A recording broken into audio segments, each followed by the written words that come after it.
What up, my freaks? Ruinous Insight here with part, I want to say 7 of my Total War Warhammer 3 modded Serena Catrin Immortal Empires campaign. So as we saw last time, Vladimir Makiev's Khazar army, now joined by a mage and the Frostworms, were able to take out both of the demon princes within the vicinity. Daniel and Azazel fell to the Khazar's arrows, and well, that hasn't really completely stopped them being an issue, but it certainly took those armies off the playing field for now. There's still plenty of armies here, and the deadlock does to some degree continue. On the bright side, though, Serena Catrin is drawing close. We have a few units for her army to get buffed up with, which we'll put in the army shortly, and just got to get her over towards Nevkazi, Plusk, etc., etc. Of course, she may well get attacked by Throg this turn. I'd say it's likely because it's a stack and a half of full HP and we've got about half HP, but we've got plenty of magics to play around with, and the Golden Knight is now on a warhorse as well, which is quite nice. And I was going to give you an armor, but I no longer remember what I wanted to do with it. I don't think the Golden Knight needs Worm Harness so much. Spell shields are going to the Frost... yeah, they're going to the Frost Maidens. That's fine. Iron Ice armor we have to keep on that other army because it is quite necessary. I'm almost tempted to give you the spell resisting Frost Shard armor, but only 8 armor is really nothing. Alright, I guess we're just going to have a spell shield for now, and then we'll add something to that later on, or we'll swap it out to a much better armor, as the Golden Knight very well deserves. Let's give the spell shields to the casters as well while we're here. And the only reason I haven't given the Scroll of Power to anybody is because I want to delete it and turn it into hopefully a more useful item. We could do the same to the Fears of Aramar, but they could also be useful for in the meantime, so there's that. Also, last episode we were able to confederate Mother Estankia, so yeah, we'll get her army up and running next turn. She's at rank 10, though. I'm just a little bit concerned that the AI has completely screwed up her point distribution, but that's all right. A few extra turns won't make too much of a difference, and it's not like our money situation is appropriate for a new army at the current time. Anyway, casters, you need stuff. Continuing, Scroll of Aramar, Obsidian Lodestone, and Spell Shield. I'm going to forego doing anything with that Scroll of Power, but you can have the Ruby Ring of Ruin because, frankly, this Khazar army needs all the help it can get. And, did I accidentally take the... Were you the one who had the Frost Shard armor? Oh, the other mage had the Frost Shard armor, and I replaced that with the Spell Shield. Whoops. My bad on that one. Frost Shard armor for you, and you will act as a mage for a little bit of a while. So Spell Shield for you, you can just use Scroll of Power so that all the items at least are distributed. Alright, also before I forget, once again we did reach the engagement threshold, so we'll be doing an hour-long episode for this particular episode, and the offer stands 350 likes and 40 comments. The next episode will be an hour long as well. If we reach 400 likes and 60 comments, or continue that streak, we will also do 2 episodes on Saturday as well. Anyway, Vladimir, you are heading to help it, so to help it you shall go. I don't know whether we'll want to hold it, but I do know that we want to knock out these armies so that they aren't being menaces. Plus, it's going to cost the enemy money to get them back up and running. Alright, I think what we need to do with these guys for a turn or two is this. We're going to pop you into March Stance right here. We're going to then transfer these units to your army, because we need to deal with this little scaling force here. Serena Catrin is moving this way anyway, so we'll move that way anyway. We'll do this, then we'll delete you temporarily. You'll be back, but lose the Step Shepherd, like so. The other Step Shepherd can go on you, and I assume that both of you have Step Shepherds, yes. Alright, then you, sir, gonna lose the Veteran Warrior and the Kislevites Khazar, and we will replace you with the other guy, Countryside Guardian, Victor Dramsvin, because this gives us the upkeep reduction, and that includes the Ice Guard as well. Like so, which will mean a little bit less cost. And the Armored Khazar's reduction as well. 168 is pretty solid. In fact, this guy will probably be leading the Armored Khazar army for now. Or possibly forever, I don't know. And depending on what other things the other lords lead, you can have a veteran warrior, and you can have a Kisavite Cossar to move faster, though we will be giving that one to Mother Ostankya next turn. You can also have the Root Marcher, and... probably Reassuring Presence. I was wondering whether we should give you a Leader of Renown. I guess you could have Restock. A single point isn't too bad for that. Let's do that. Also, what do you guys have? Spell Resistance 15 for Lord's Army. I like. Urson's Roar and Speaks to the Forest. Regeneration for Embedded Hag Witch heroes. Alright, fair enough. That would probably mean, well... I guess for you, we'd probably get Servants of the Tsar, because we're using Patriarchs with you. The Patriarchs don't reduce the cost of Armored Cossars, though. Maybe we send those with the Druzhina? I'll think about it. We'll have to figure that one out. Anyway, we can't get to those heroes up and running right now anyway. What we can do is put the mage in this army. And now every single army has a mage, at least for now. Then, just in case Throg does attack us, what we'll do is we'll take you and you, join you together, and we'll get the Watchman and the Knight in this army, because they're going to be transferred to the Kossar army shortly anyway. Damn, the Watchmen and the Knight are very expensive, though. Oh, and actually, the Dampen effect will combine nicely, I think, with a couple of Hag heroes. Yeah, that would be nice with the Armored Kossars. And then the Patriarchs can be with the... and the Patriarchs can then be transferred to another army with Druzhina and Akshina ambushers. Alright, armies are coming together. That always makes me excited. Arnheim? Keep on going, another failure, unfortunately, but I think you still have, what, 4 turns? 3 turns of that left to go, which ain't too bad. Otherwise, we are out of cash because we spent it all. This is breached, right? Yeah, okay, so... They'll probably attack us. Well, good luck to them. Skip, and then turn. Well, let's see what Throg's got. And, oh, damn, I forgot about Vladimir's army. Okay, fine. He can besiege Hellpit for a turn. And hey, if another army moves in to reinforce, that would actually be really swell, because we could fight them in the field then. I mean, I guess the Hellpit battle would be in the... No, it wouldn't be in the field. Ah, yes, they did move the other army in. Perfect. Okay, that was a blessing in disguise, because now we don't have to go after 2 armies and can just go after the one. Azazel's not here, but it's still quite a few Chaos Warriors, though I suppose this army not being in March stance anymore does hurt us a little bit. Nonetheless, we have those Frost Worms to rely upon, and a much more solid army just by virtue of their addition. Go.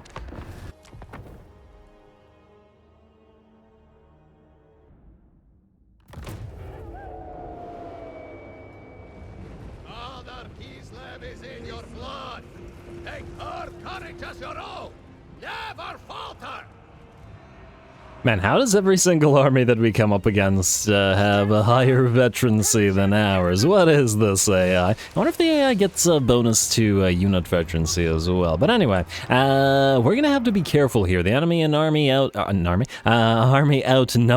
us, and they've got a lot more elite units than we do. And what we need to do, and thus we have deployed as far away as possible from the reinforcing army, because Chaos Warriors are very slow. It's going to take the reinforcing Chaos Warriors at the least, perhaps not the Manticore's trolls or doggos or horses, but the Chaos Warriors at least a long time to get over there, and this is thus one of those rare situations in the early game where we want to be the aggressors and damage or destroy the first army before the second army arrives. So away we go. Once again, we move forward with our horse archers, trying to do a little bit of damage and just trying to get a few extra enemy units to rush towards us. Akshina ambushers are shooting the enemy on the side there, popping that stagger shot on them and reducing their speed down to a mere 20.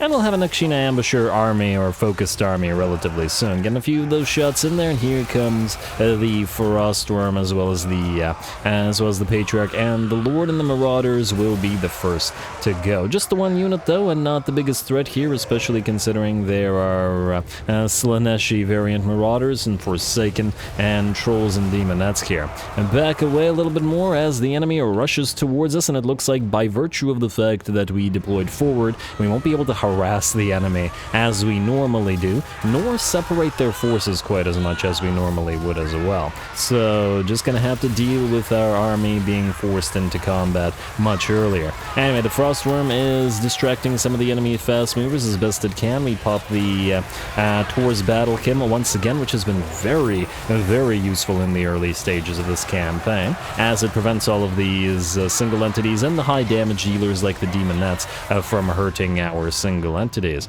The other Frostworm has started to take a bit of a beating on this side, but is currently blocking off 4 units and has destroyed their Chaos Warhound unit, and we're keeping the second Patriarch with the Frostworm. Basically, in an emergency, we can pop Saliak's Lullaby. Unfortunately, over on the left flank, the Forsaken have arrived, and they have absolutely ripped through the Kossars with spears. They have, more than twice as much weapon strength. 77 weapon strength on those Forsaken, 87 armor, 68 melee attack, and they reduce speed as well. Now, very nasty units against Kossars, an absolutely horrible matchup, but we'll have to try to deal with them as best we can. We're going to send the Ixina ambushers to deal with this while we attempt to hold the enemy army off on every side, and still try to fire our arrows, or loose those arrows of ours. Alright guys, fire into the... Okay, don't fire. You let the Chaos Warriors close, and that's not going to be much better for you than the Forsaken are. The Chaos Warriors will probably take a longer time to break through you, but they'll also take longer to take damage. On the bright side, the Lord and the Frostworm are still holding the ground. I'm sure the Frostworm is dishing out the damage, 19k so far. I think it was a pretty good move to get those 2 Frostworms in here, as they're providing a lot of value, even though they cost about as much as 3 units of Kossars do. I'd say that they're providing more value than 3 Kossars do. At the very least for this particular army, and at the very least fighting very infantry-heavy forces, like the forces of Chaos, against enemies that had a lot more range. Perhaps that might be another... well, and again, I was about to say it might be an issue, but the Frostworms are pretty quick, so they'd still be able to get into the back lines of the enemies. And speaking of being quick, we move the Frostworm to start distracting those Forsaken, as we don't have much of a choice in the matter, as they've now ripped apart a unit of Kossars. And gotta get them out of here. Chaos Feral Manticore attempted to drop down on our Ixina ambushers, but between them and the Kossovite archers, we managed to make the Chaos Feral Manticore rout. Enemy reinforcements are now on the field, and the balance of power remains in the enemy's hands, though only the quick movers are going to be able to rapidly close the distance. We are starting to take quite a bit of damage, and with 2 of our Kossar units destroyed and a 3rd one very close to it, it's starting to look a little bit dangerous for us, but it is giving us a pretty great fight so far, and it's only about halfway through. Anyway, hopefully we can have our horse archers chase down that Manticore while we continue attempting to hold back the tide of Forsaken, even though they do have... there goes the Manticore. Even though the Forsaken have very high weapon strength, their armor-piercing weapon damage is 25. On the other hand, I wouldn't say only 25, because it's still like twice as much as an armored Kossar in terms of armor-piercing weapon strength. And a regular Kossar probably does, what, like 5 or something silly? If I could actually select these guys.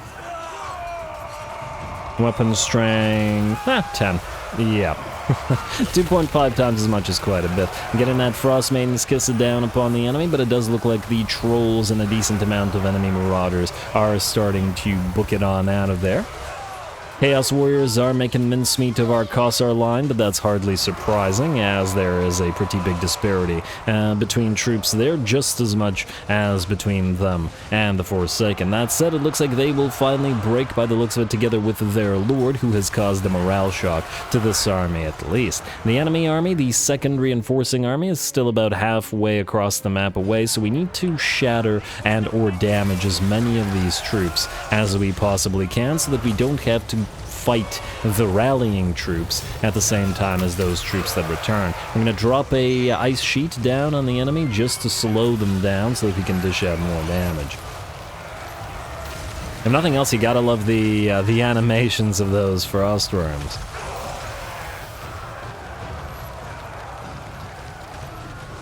I'm just trying to wait for the animation to activate where it does the whole spinny thing that it does. I wonder if it only does that when it's completely surrounded by infantry and not like smaller blobs of enemies. Well, either way, let's see. Decent amount of the enemy is shattered. We're still attempting to chase the enemy lord, who is only broken at the current time, and then enemy reinforcements are moving on in. Looks like a Chaos Sorcerer will lead and the other slow movers, while the enemy Chaos Lord appears to be mountless and will thus move together with the Chosen of Slaanesh. Unfortunately, the Chosen of Slaanesh are quite a bit faster than regular Chosen, so they'll close the distance a little bit faster than we might normally like, but oh well. What can you do? Chaos Sorcerer is going to activate a Penumbral Pendulum upon us, but it'll only clip a unit slightly, as the AI is generally fairly bad at aiming that particular spell. I've seen it occasionally aim Penumbral Pendulum and similar spells like across a line like this, but it almost never does it. If it was more inclined to do so, then we'd have to change deployments in order to prevent that from happening. Anyway, we're going to head and send the Kosovoite archers in to make sure that these doggos are out and prevent our units from getting ripped apart by those doggos, though our units are getting hit both by doggo and by marauder horses, who will need to target with the Kossars as well. Most of the Second Army has shattered at this point, including the enemy lord, who are going to attempt to chase down with our lord, but the rest of our forces are now going to have to return to the fray, to the actual fight, as it is starting up once again. Chaos Sorcerer Lord currently being attacked by a Patriarch and one of our Frost Worms. Gotta try to rout this guy before he can get any more spells up, and we got Trolls moving in, who are the new main target for pretty much every single unit. Stagger Shot will slow them down in combination with that Ice Sheet to drop their speed down to 11, and fortunately these are the regular non-armored Chaos Trolls, so they'll take a little bit more damage from the non-armor piercing weapons, or from the non-armor piercing arrows of those Kossars. Enemy Chaos Sorcerer Lord is down just as our Frost Maiden moves in to help, and it looks like the Chaos Trolls will rout before they get to our line. That said, the 4 units of Marauders and Chaos Warriors, looks like 3 Chaos Warriors, including the Hell Scourges, will make it forward. Unfortunately for the Hell Scourges in particular, the damage coming from the Frost Worms is primarily from their Mortis Engine effect and from their that's the animation I was looking for. From their Mortis Engine effect, as well as their melee damage reflection, and thus the Hell Scourges reducing significantly, their damage won't matter all that much. Just got to keep the enemy locked in place while we dish out the damage with our range units, but it looks like the enemy casualties are beginning to tell, and I see most of those Chaos Warriors and Marauders alike starting to waver. The enemy Lord is moving in, and funnily enough, the enemy Lord is unbreakable here. Well, good for the enemy Lord, but we should be able to mob him while we take care of the rest of the units. And, okay, I've lost the Lord. There it is. Alright, barely damaged there. Patriarch, Patriarch has enough mass to knock him down. Interesting. I mean, perhaps not surprisingly with the horse, but even the horse doesn't look all that big compared to the size of the Chaos roided up warriors. Yeah, unbreakable or not, I somehow doubt this Lord is going to be able to hold against all this. Everybody's just trying. Oh, there was a little contest about who gets to hit the enemy Lord. Though I still think unit behavior needs to be adjusted so that units are more willing or ready and willing to surround an enemy. They have this tendency to sort of run after an enemy and then get in each other's way, like a bunch of idiots. I mean, a unit's getting in each other's way, or your own friendly units getting in each other's way, is generally speaking a fairly big problem for the franchise. Alright, well, the enemy army is still being chased, but the enemy Lord is down to 40% HP. We're just gonna watch these guys and knock him down, though on the bright side, if they don't charge him, he should die a little bit quicker. I think the Frostworm was causing a little bit of a problem there, so we sent the Frostworm away and are allowing our heroes to do the work instead. I do believe we're out of Salyak's lullabies at this point as well, so no more healing for these guys, but they were needed to keep the Frostworms up and running as they were instrumental to this particular victory. Alright, and your melee attack is down to 27 only due to the combination of the Iron Ice Armor and the White Cloak of Ulrich. Once again, the combination of those two items is really, really strong, and it would be pretty darn nasty in any kind of combination where we keep Patriarchs with any kind of units. I wonder if we can get additional copies of those. After doing all that aura stacking in my... Did you die or did you... The heck? Did he just fly up in the sky? What the heck was that?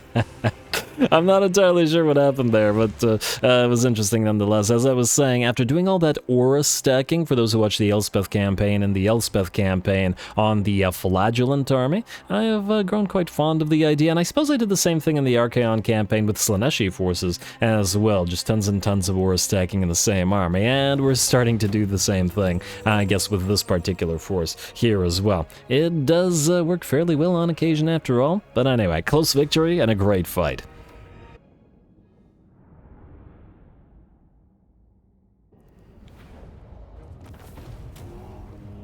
Ooh, there we go, a heck of a fight, and let's see, we took quite a bit of damage. I was actually kind of expecting that to be a Pyrrhic victory rather than a close one, but I guess we managed to pull it off a little better than it might have gone. We also have decent amount of money as a reward, or 30 devotion again. I mean, we should start racking up devotion, but we do get devotion via the general battles. But in the meantime, 66933. Huh, nice. And 60, oh, they're both around 66k damage on both the Frostrums. Very, very nice work to both of those monsters. And between 15 and 11k damage on all the Kossovite archers. Granted, a lot of that was due to chasing enemies around, but nonetheless. One of our Kossar spears were sacrificed on the altar of battle specifically, getting ripped apart by the enemy unit of Forsaken. Pretty bad matchup for Kossars once the Forsaken close into melee, especially as they are high damage dealing and heavily armored as well. And these guys don't have a lot of armor piercing and aren't going to be very strong in melee defense, so they can't take advantage of the low melee, or melee attack rather, can't take advantage of the low melee defense of the Forsaken, who did 23k as well. Solid, solid work from that enemy unit. Also that Unbreakable Lord, wasn't expecting that, but pleasant surprise. 1700, man, it's like one unit, but nonetheless, gotta take the money where we can. Alright, we do remain in Siege of Hellpit, unfortunately, and what is this? Plusk has no defenses, so it's not a minor settlement, and hey, there's Thragi. He decided to wuss out and not attack Plusk. Huh. Interesting. Interesting. I wonder if he besieged us to prevent us from healing or not, because Serena Catrin is coming. Bunch of Kossars. I don't think we would win this. I really don't, but it's a close enough... you know what? I was thinking of fighting this, but because of the presence of this other full stack, it means that even if we win, they just get deleted next turn anyway, so I don't really see the... benefit, meaning we could just auto-resolve it. Not a big enough deal to concern ourselves with, I'd wager. Alright, and... oh, this guy's going to declare war on us rather than Throg and attack Serena Catrin. No, he's going to move right beside Serena Catrin for reasons. Interesting decision, game. Okay. Oh, I think I know why he did this. He did this because if we attack him from here, he'll move across the water. This is just the AI being generally annoying. So we'll move here, and then push him away from the water then. Like so. Like so. And we'll attack him in a second as well. Ooh, nearly rank 18, so you nearly have that Frostworm mount. Sacrifice to Mathland for Cult of Pleasure, enemy killed in battle, enemy killed in battle, Channeling Staff, Veteran Warrior, and Chaos Breaker, as well as plus control for Serena Catrin. Warhorse for a mage, and plus we don't care about, which is why we didn't invest in it. Mother Ostankia is up. Diplomatic relations plus 50 with the Empire, and damn. Income. The income is hurting. And, this guy's still here as well. Interesting. Might be able to destroy him with this army, potentially. Now, the main thing here is we want to get the Kislevian Ducat and the Imperial Efficiency up and running. I'm going to say Imperial Efficiency is the first thing, is the better pick here. I mean, we could also get 2 of these technologies that cost 4 turns, but I feel like they're not crazy good enough to... oh, this one's okay for Streltsy, but yeah, Imperial Efficiency feels like the better way to do it. And how are you doing, by the way? Still running around. Didn't take advantage of the free fort to Strosk for some reason, but that's just the AI for you. I mean, you can't really expect it to be competent. That would be unfair. Anyway, Serena Katrin, you're gonna fight in a second. Vladimir, I guess you can attack Hellpit. Should be able to auto-resolve it, but let's apply some skill points first. I think since this only provides cooldown, it's not the biggest of deals, but on the other... yeah, replenish troops. It's probably going to be needed as you're going to be damaged. Yeah, double up on replenish troops as well. You, mage, you have another point in scouting, need more items, and you have firing drills maxed out. The thing is, I don't know whether you'll be keeping the frost rooms. I think what we'll do for now is get your reassuring presence. Oh, actually, no. We'll keep the points in order to get Born to Command and into domestic quarters and then all of this stuff here. Between the 20% from this, 30% from this, and 50% from Slayer of the God Slayer, this army will be 100% immune to attrition. Which makes me think that perhaps it isn't an army that we should use to defend, and maybe we'll use another for that particular purpose. Also, you now have Saliak's Lullaby by virtue of leveling up, and then you, Temporary Mage, get Ice Maiden's Kiss and Ice Sheet as well. Frankly, it's probably not needed in this army, at least not really, but we'll take it. Then I would like you to attack this army. It's going to move over here. The question is how far. Not so far. Alright, go here. I wonder whether we should fight this just for fun, just because we have units that we haven't been using thus far. I think it doesn't change the fact that we will want to... if we sack this, we could destroy this army as well.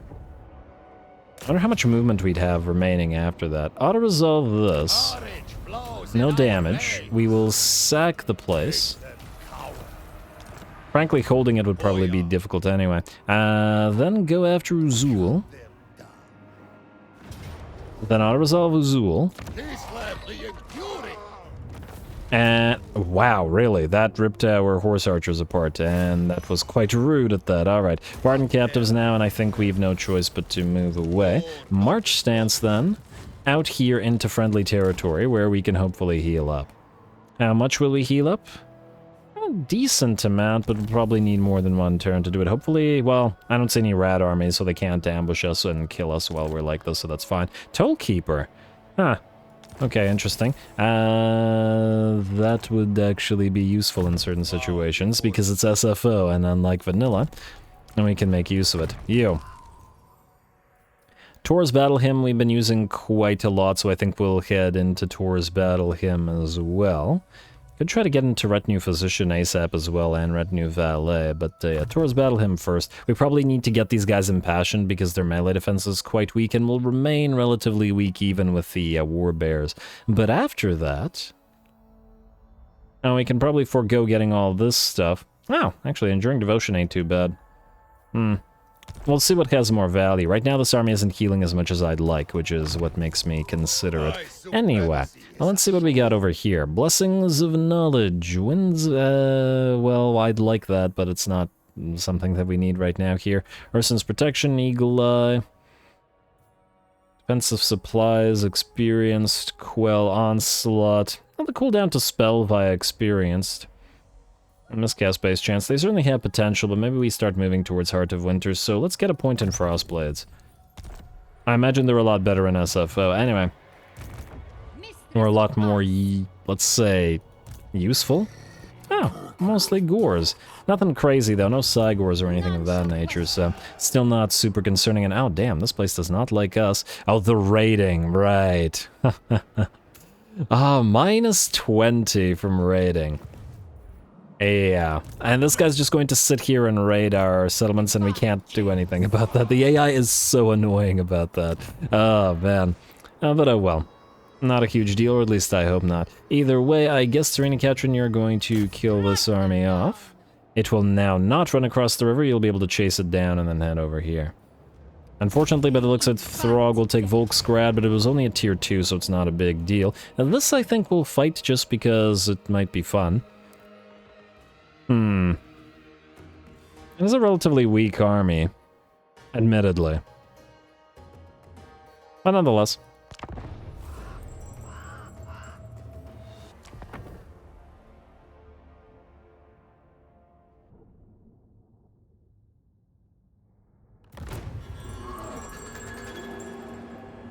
For generations, Kislev has endured unspeakable horrors.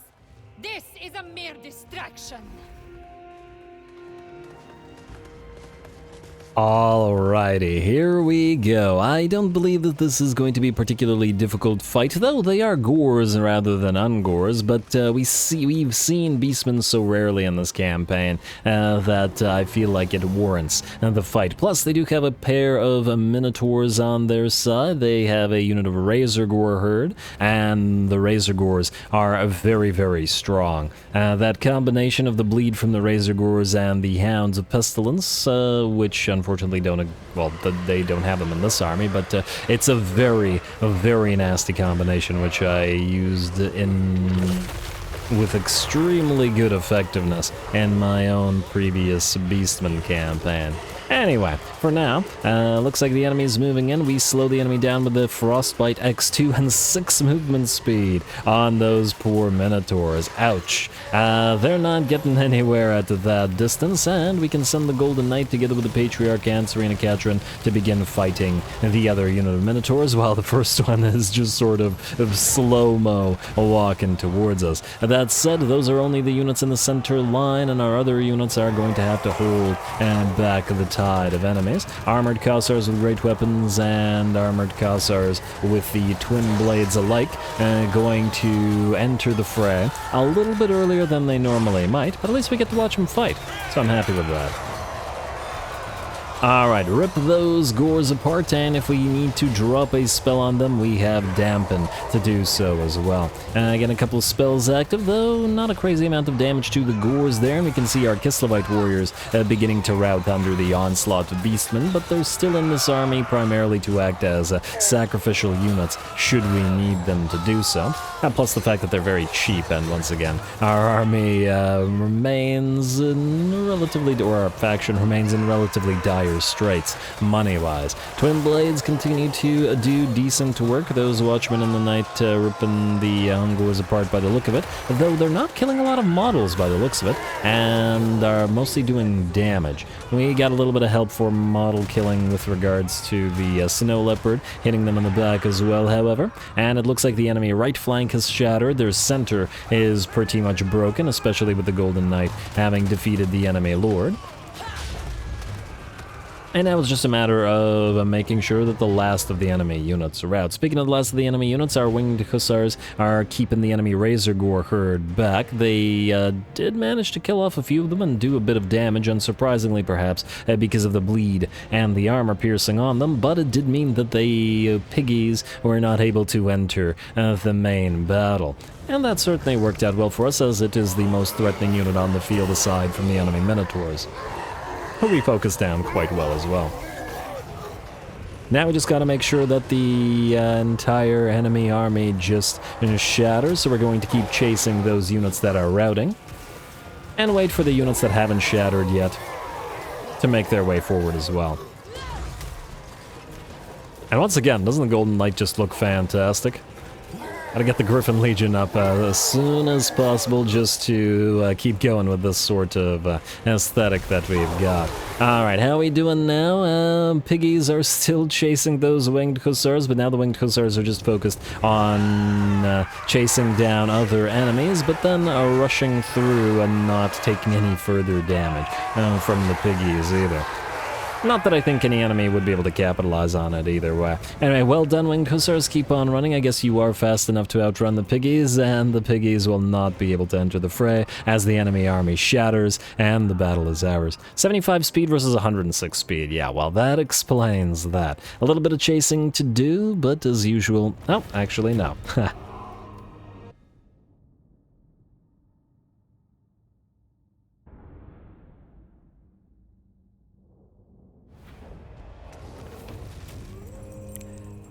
Alright, very nice. Still a pretty fun fight in my opinion. Weirdly, we get no money as a reward. I mean, we get the pardon capsules, but no money directly from the battle, which is kind of strange.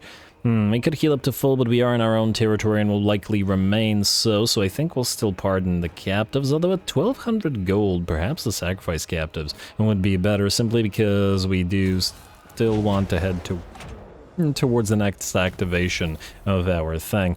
Seed of Rebirth, oh my, that's nice. And it's for regeneration. I'm not sure if I'm going to put it on, but it might actually be worthwhile on Serena Catrin, because with Ice Court Sled, she'll have quite a bit of HP, a little bit less than the Frostworm, but a fair bit of it. No, on the other hand, she'll be a little bit less inclined towards melee in that case, so I'll think about it. Either way, we're in our own territory and we're going to move this way towards Navkazi. We need to knock out Throg, and we have to travel over to that direction anyway. Not much we can do about Stig Aisling here. Just gonna have to let him keep on raiding.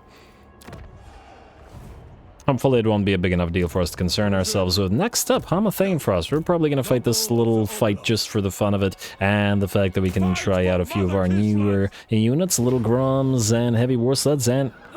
well, I guess we would have had to have fought this anyway. Go figure. Go.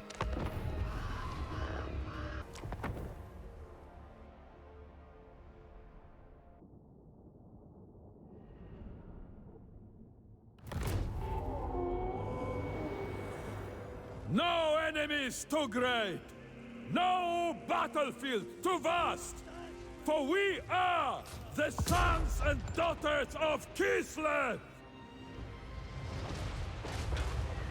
Alrighty, here we go. Time to play with a few new units, Heavy War Sleds and Little Groms on the field, and hopefully we'll get a decent amount of mileage for them, or from them. Oh, rather, the Little Groms are going to target the enemy Marauder horses as best they can, trying to knock out a decent amount of said horsemen with every shot, while the Heavy War Sleds harass them from range as well. The armor piercing on them is perhaps a little bit wasted in this regard, but we can use them to charge the enemy as soon as we're ready.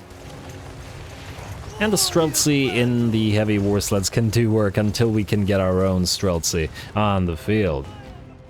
And we most definitely will do so. Marauder horses given chase now to the, let's say, relatively slow at 60 move speed only Heavy War Sleds. But that's just fine, as the enemy's going to take a while to get to us. Once again, I don't think the enemy has a prayer here, regardless of what the wacky auto resolve is saying. There we go. I do notice that the Heavy War Sleds have effectively the same issue as the Horse Archers do, whereas their range shots do have a tendency to target a single unit in the blob rather than spreading out their shots. That's fine, though, as we're expecting to use these things to assassinate single entities, and then use their range attacks to assassinate single entities, while we use their melee charges to go after the infantry blobs. Similarly, the Kossovite Archers wouldn't be able to do that, as their melee is so weak and they are so fragile that if they are to charge in, they're going to get destroyed. They're more like doggos in the sense that they can be used to chase enemy units down. Anyway, unit of Marauder Hunters with Javelins moves in to get pin-cushioned and slowed by the Ice Guard, and then ripped apart as well and by the guns of the Armored Kossars. The balance of power has shifted to about 80% in our favor already. And we only have a little bit more work to do until the enemy army makes their way towards our main line. Not that I think they'll achieve all that much. And alright, keep working it, Ice Guard. Slow those enemies down and allow the Armored Kossars to fire. There we go. Do like it when they get the chance to fire off those pistols rather than being forced into melee immediately. Definitely got to do that sort of classic combination later where we have Armored Kossars and Streltsy working together as well. Alright, here come the main enemy line, and at the same time, now that the enemy melee has moved away, we can use our war sleds to charge on in to the enemy range units as well, since they're no longer protected by their melee, and it's unlikely that our war sleds are going to get bogged down. Granted, the Marauder Hunters with Javelins have bonus versus large as well on their melee attacks, not just their range, but it's still a pretty darn devastating charge from our heavy war sleds. And they're going to have a very tough time bringing them down due to the low armor piercing anyway.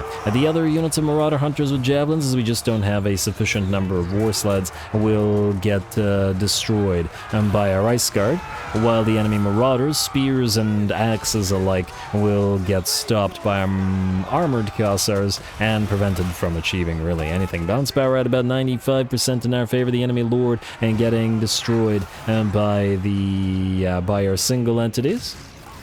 And by the looks of it, the battle's just about to be ours. One last charge as we crush. Ooh, nice little Grom shot, and then charge from both sides by the armored war sleds. Beautiful. And just a little bit of a preview for future armies using these units.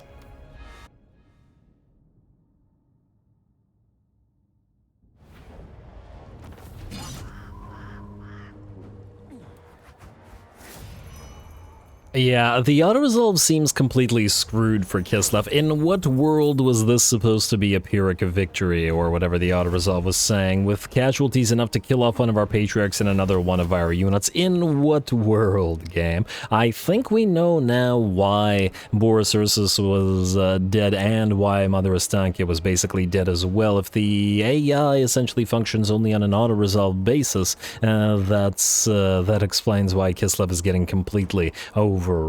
And I'm sure that the Orthodoxy would have also been overrun if we weren't helping it out. So, yeah, better be grateful, Kastalton. Pardon those captives, if you would. And then return to our own territory. Sword, Veteran, Hedge Wizard, good. These guys can't reach us from here. What I'd like to see is... And we can get 2 more war sleds. That will get all the 4 war sleds that I wanted for Tsarina Katrin. Of course, the heavy war sleds are a lot more expensive, and they're also a lot slower. Wait, what's the speed of Tsarina Katrin's own war sled, just out of curiosity? I still feel like she should have the 114, good lord. And he's like twice as fast as the heavy war sleds, but nonetheless, even the light war sleds wouldn't be able to catch or keep up with her in that particular case. Unless, of course, her own speed is deceptive and she doesn't actually move at that speed. Hard to say. I mean, I guess we'll see. Either way, I think we'll get 2 more heavy war sleds. We do have the Steppe Shepherd Zanya, right? What about anything else? We have the Veteran Warrior and the Nomad Riding Master, which unfortunately doesn't help. Nomad Riding Master helps the things in the woods, but doesn't help war sleds. That makes no sense. The war bears are still pulling the war sleds, so they would still receive training. And would probably be war bears that would be ridden in a pinch, even if they're pulling a war sled, generally speaking. Whereas the things in the woods are a little bit different, let's say. Anyway, Sword of Might and Sword of Battle are garbage. Fuse into a Ogre Blade, which is also kind of trash, but oh well. Scroll of Power and Channeling Staff also fuse into a Forbidden Rod. There we go. That's something nice. At least, either way, you. 2 heavy war sleds. I just get 2 Zargard. I don't want to go too heavy on the Zargard because they are expensive. Well, wait, do you reduce the cost of Zargard as well? Yeah, you do. All infantry units. That is quite nice. I was going to give them to Tsarina Katrin just because it'll be a while before we get more Ice Guard, but I also don't want to go overboard on the expensive units. Makes me tempted to just get regular war sleds, or light war sleds instead, just to run down the cost a little bit. Save 180 gold per turn.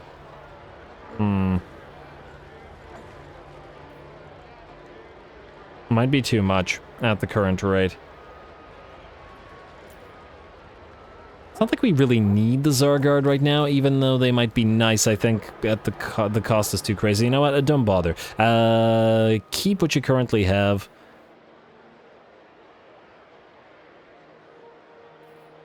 Damage is about the same on these guys. Well, get her 2 light war sleds. I want her to have 4 war sleds anyway, so that's fine. To move around with her own war sled. Anyway, Mother of Stankia, let's get you on the field. I would like to see, okay, we have Mastery of the Elemental Winds for embedded Hagwitch heroes, but that is obvious. Blizzard Brooch. Oh, you don't have your second item. Crown of Claws. At rank 12. Good, good. That means we'll get to you a quest out of it. More importantly, though, what did the AI do to your points here? A leader of her wait. Wait. We should reset her, but we can recruit stuff a lot cheaper with her at the helm. Funnily enough. Could save a fairly decent amount. And yeah, we're gonna have to reset her. Alright, just out of curiosity though, let's see. She should buff the things in the woods, right? Somebody has to buff the things in the woods. Unlocks recruitment Hagwitch for all oh, that's nice. And we'll only need a couple of levels. Now she just buffs Hagwitches. Wait. Woodsman for the Lord's Army. And there we go. Wildlings. This buffs the things in the woods. A 10% physical resistance and 10 charge bonus. Huh. Is that actually comparable to... Let me just see here. I just have to double check. Yeah, nothing here buffs them directly. I want to see... Master of Beasts gives them 25% weapon strength versus 10% physical resistance. I'd say they're about comparable. So we don't necessarily have to use her for things in the woods, but it still feels very appropriate for her from a thematic perspective either way. Let's get to you, not Veteran Warrior. We're gonna have you take one of the Steppe Shepherds.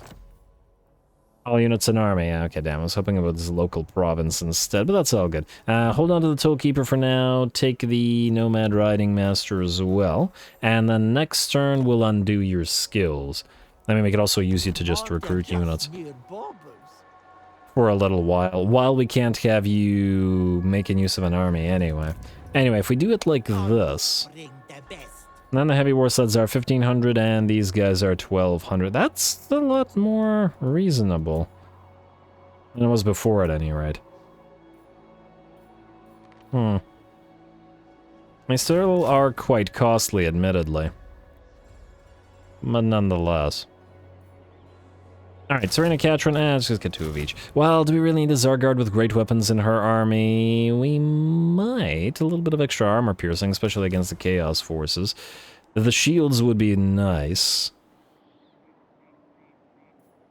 Still think it might be a little bit much. Let's do... Screw it, I'm still gonna do the 2 heavy war sleds, damn it. Because at the end of the day, we'll just have to retrofit anyway, and it's gonna take a while.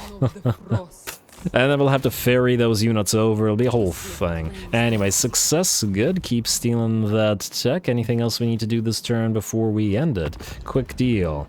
I doubt it.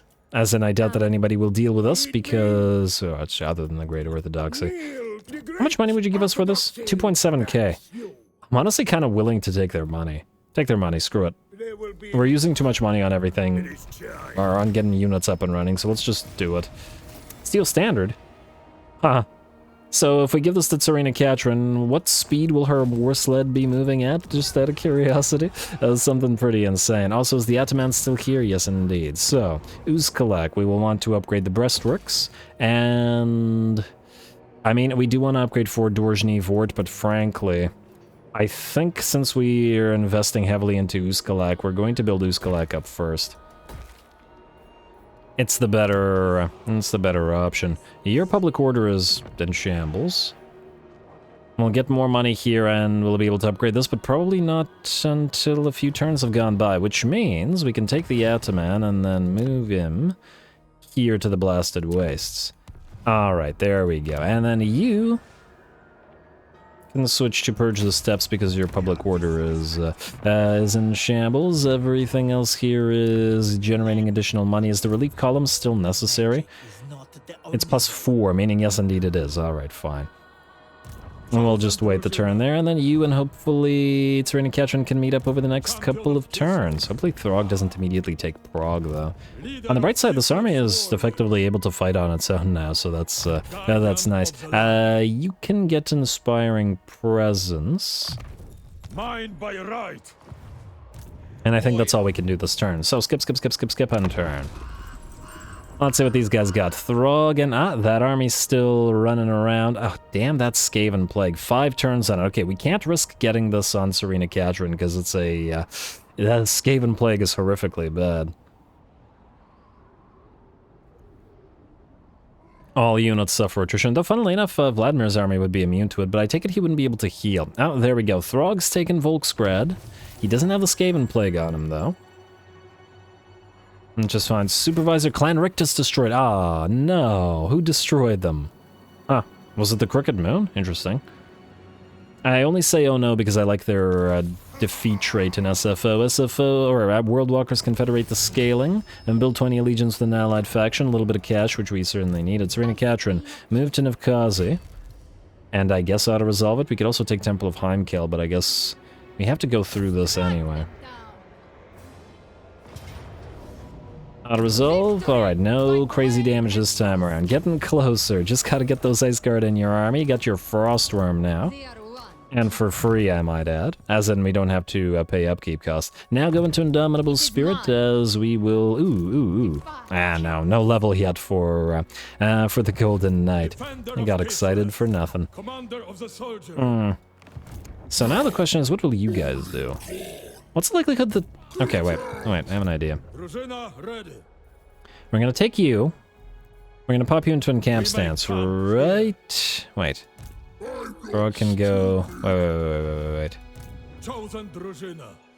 No, we want to be away from Prague, because we want to bait Throg into a fight.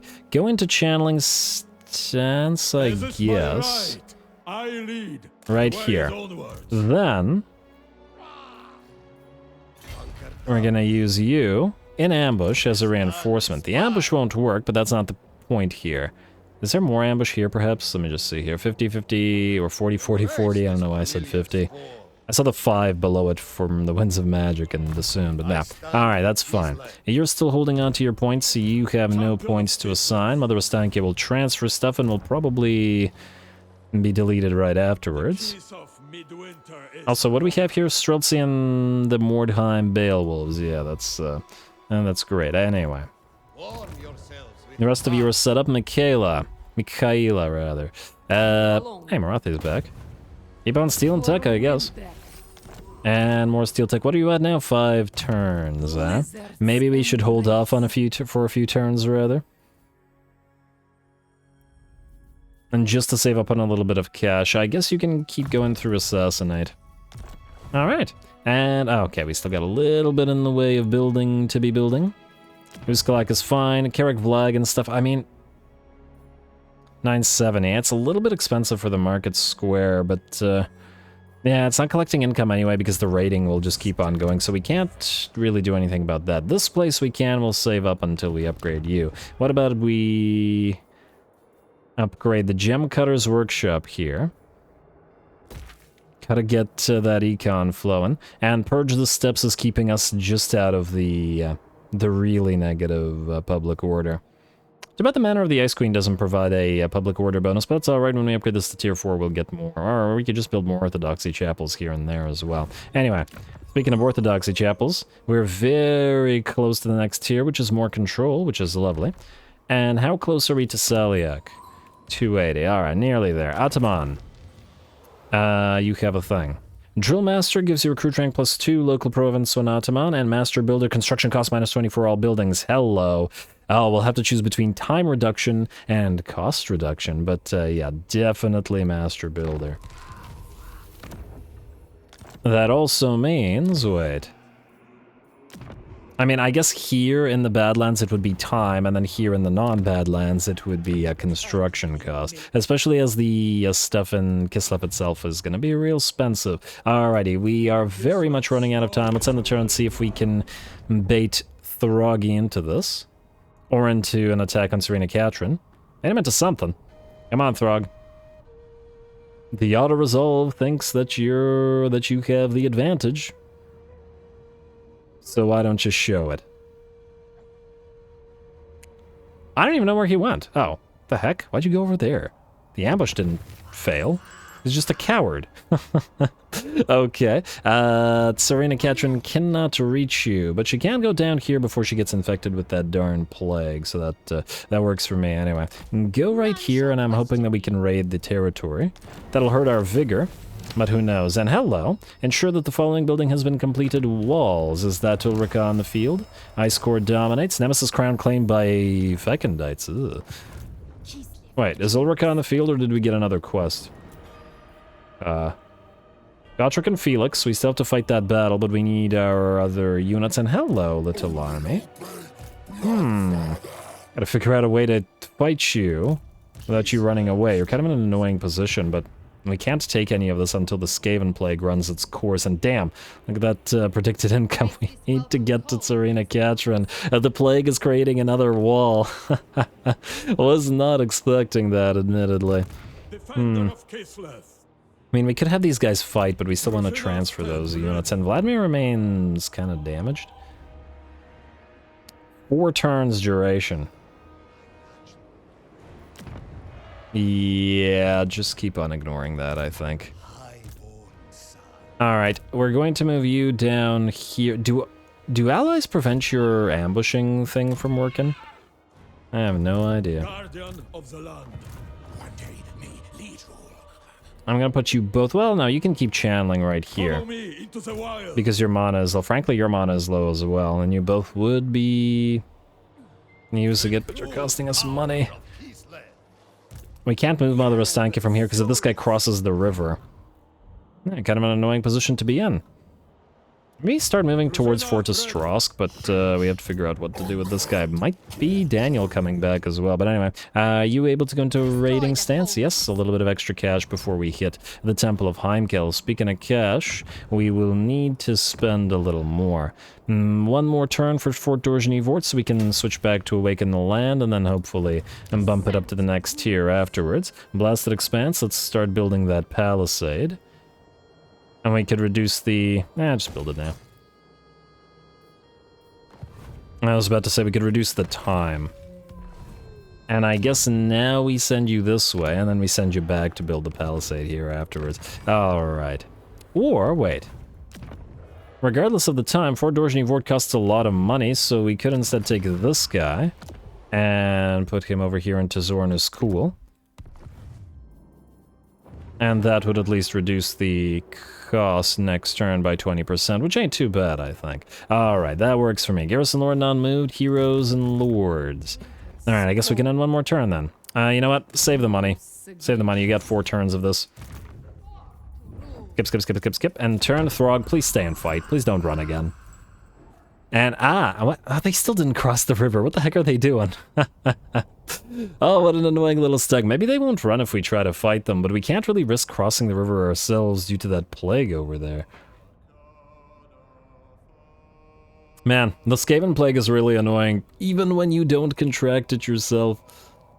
I'm really hoping that it doesn't spread to these territories. Yes, okay, Throg did indeed stay. Beautiful. Nemesis Crown changes hands, Confederation, Vissenland, and Nuln Hawkland ready for duty. A Boyar? Okay, fine, whatever. Alright, so, how the heck do we deal with you? We can't do anything about this. Oh, man, that's irritating. We could, I suppose, send Vladimir Mikheyev out by himself. Out here, for example. Though Azazel is likely to come back. How are you doing? You haven't retaken Castle Alexandrina, but you also haven't lost Stalingrad, which is more or less fine. Well, either way, we don't really have a lot of time this episode. In fact, we have like no time this episode, so we will attack the Temple of Heimkel. Out of curiosity, are we able to attack in Motherland stance or no? It says we are in Motherland stance, but it's only physical resistance when defending, which gives us campaign movement. I take it the stance will go away once we're in the settlement anyway. I assume. I guess we'll figure it out next turn. We'll see. Alright, Throg's got some stuff. He mostly has marauders though, but at least we can knock his main army out and keep moving this way. Go.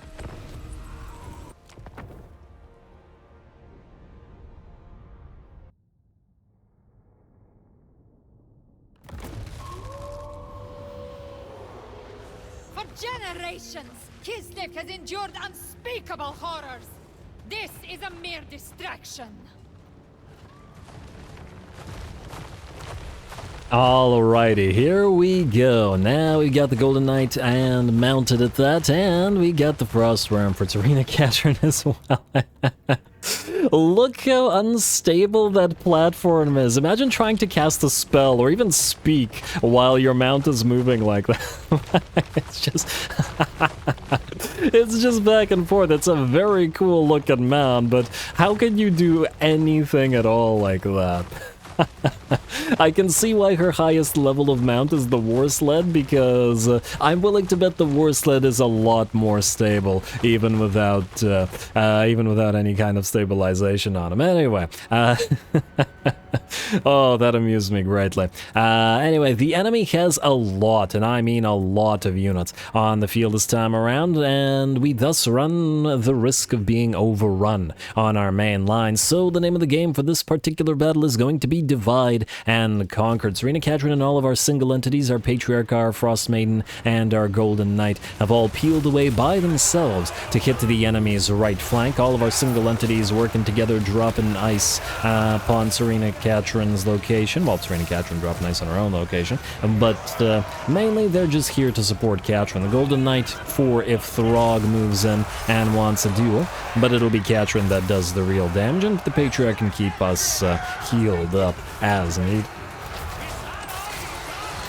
The other reason to have sent every single one of these units here is just a number of units. As I said, Divide and Conquer. While we normally would just send Tsarina Catrin by herself to annoy the enemy army into this, the enemy army is probably going to get annoyed regardless. And the more units that we have on this flank, the more the reactionary AI will send to attempt to deal this. Plus, we can increase our numbers by having Tsarina Catrin and our Frost Maiden both summon units, i.e. Snow Leopards on the field. With 6 units on the right flank, that's essentially a third of our army, or a little bit less than a third of our army, that the enemy will have to react to. And thus, more units, and more units means more damage for our Mortis Engine effect from Tsarina Catrin's mount and her spell work as well. Over on the leftmost flank, we have the Tsarina's Fang and the Winged Hussars working together to charge the enemy Marauder horses. The Snow Leopard kept the enemy range units, or the enemy horses, in place, while we sent the Hussars in, who should be able to rip them apart with decent ease. Throg, by the looks of it, is leading the center line rather than moving to deal with our single entities, which I think is a pretty big mistake on his part. That said, it's time to cast a spell. We are going to go for a blizzard right in this massive blob of enemies. It's only about a third of the enemy's army itself, but that's a lot of damage from that blizzard and a lot of bloodied corpses of marauders. Leaving a little bit more space for our units to... man, the textures are going crazy there. Leaving a little bit more space for our army, or our units here, to do their work. 1, 2, 3, 4, 5, 6 units have been destroyed. The Marauder horses are rallying, but not to worry. We're going to go after the enemy range units first, as the Marauder hunters with javelins and Marauder horses are very much a threat to Tsarina Catrin on her mount. We're going to focus on the infantry with our single entities while we summon those Snow Leopards to deal with the horses as well, so that they're distracted and not firing, and that these guys have something to do. Both these Marauder units are pretty much out. The enemy main line is approaching the cliff where we are deployed, both on the high ground and with our left flank protected by this impassable terrain. Looks like the Tsarina's Fang has certainly taken damage here, but the Winged Hussars have by and large destroyed the 2 units of enemy Marauder horses, and are now focusing down the Marauder chariots, which we have turned to focus instead. And it looks like on the right flank, these 2 units have destroyed pretty much all the enemy fast movers, and the slow enemy infantry led by Throg are still taking their sweet time to reach our main line. The other Snow Leopards are keeping those Marauder horses busy, but the other 2 units of infantry have failed or shattered.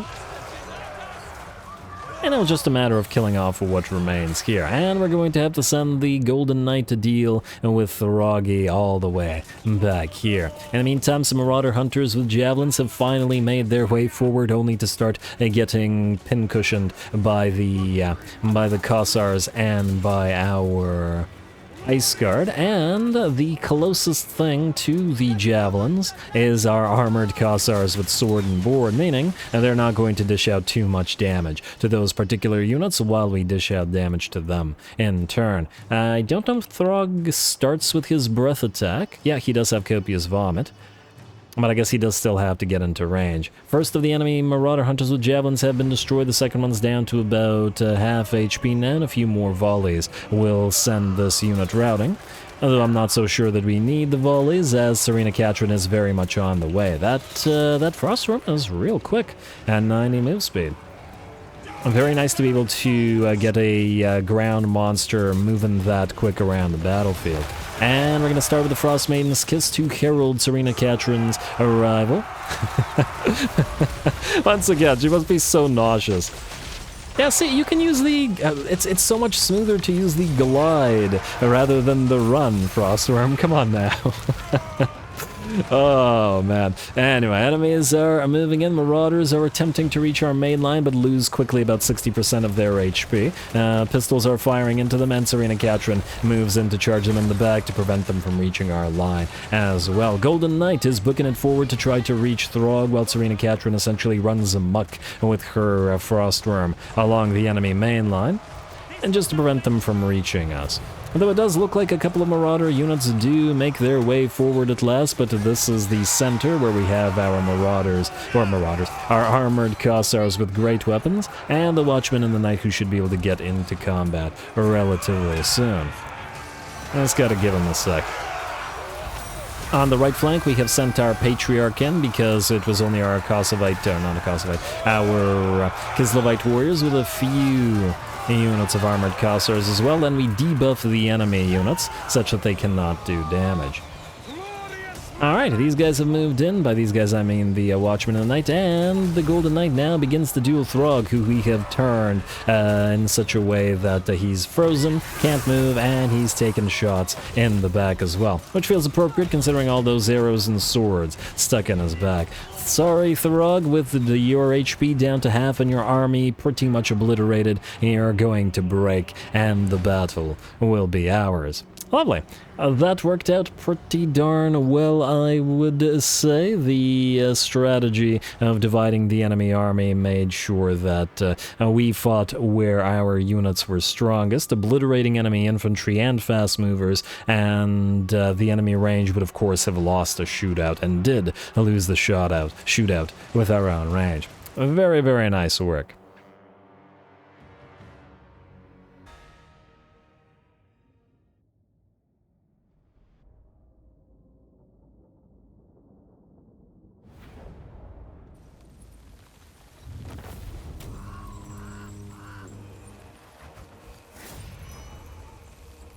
Alright, there we go. Throg got absolutely wrecked. And that time around, a little bit of damage on Serena's Fang due to being surrounded by the enemy Marauder horses, but still 19k damage on that Snow Leopard, 37k on the Winged Hussars, always great, 21k on the Daughters of Zaliak, and 142,000 damage and 971 kills on Serena Catron. A big blizzard on several of the enemy units, the enemy army foolishly separating too many of its forces off to deal with Serena Catron, the Golden Knight, the Patriarch, the Frost Maiden, and I suppose if it counts summons in its algorithm as to where to react, the two Snow Leopards as well. I suppose 6 units, including all the Lord and all the heroes, and the Lord on a Frostworm is a fairly considerable portion of our army's strength, so it does make sense that the AI sent so many units to deal with them, but separating its army in that manner certainly made sure that it lost quite handily. Occupy the settlement, and another veteran warrior, we're certainly getting plenty of those, plus that Throggy defeat trade. Alright, quite nice. And with that, folks, after 4 battles, it's been a battle-heavy episode. We are out of time, and I am going to call the episode here. Next time, we continue... Oh, you can be in Motherland stance when in the settlement. Okay, so I guess it does have a use, at least, when defending, though still relatively rare, I would imagine. Anyway. Oh, and look at that. Throg doesn't want to peace out. What's the likelihood of him... Ungol Kindred want to trade? I wouldn't want to confederate them anyway. Watch them just manage to somehow survive out here. Still, if they're willing to trade, this is free money. Not a lot of free money, but it is still money. And money we do need. Anyway, as I was saying before I got distracted, next time Serena Catron will push up this way through Frozen Landing and Sioktraken, maybe, before trying to loop around. If there's no plague here in Yechich, she could go like this and then just book it through Yechich here, finally transfer the units, or significantly reduce our upkeep costs and get our money flowing back. And hopefully by then the plague will have run its course, though who knows, we'll see. 2 turns, 3 turns, and 3 turns. Let's just hope it doesn't spread. Since we don't own the territory, we also have no way to reduce the spread as well. Though I suppose we could, if we take Frozen Landing, preemptively reduce the spread here as well. Anyway, lots of battles, lots more to come, so stay tuned. Don't forget to leave those likes and comments below, especially to Threshold. All glory to the algorithm. And thanks for watching.